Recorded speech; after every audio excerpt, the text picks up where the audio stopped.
দেশে প্রাথমিক পর্যায়ে প্রায় 2 কোটি শিক্ষার্থী রয়েছে, যা অনেক দেশের মোট জনসংখ্যার চেয়েও বেশি। এমন মন্তব্য করেছেন প্রাথমিক ও গণশিক্ষা প্রতিমন্ত্রী ববি হাজ্জাজ।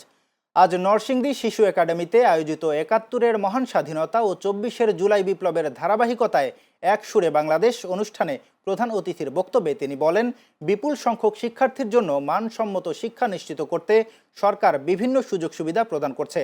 তিনি আরও জানান, প্রাথমিক শিক্ষার মানোন্নয়নে অবকাঠামো উন্নয়ন, শিক্ষক প্রশিক্ষণ এবং ডিজিটাল শিক্ষার প্রসারে নানা উদ্যোগ নেওয়া হয়েছে।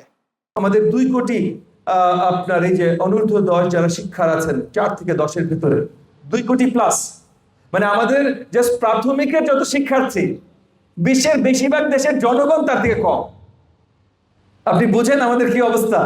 আমাদের প্রাথমিকের শিক্ষার্থী যত, বিশ্বের বেশিরভাগ দেশের জনগণ তার থেকে কম। তো কিন্তু আমরা তাদেরকে সব ধরনের শিক্ষার সুব্যবস্থা দেওয়ার জন্য কাজ করি।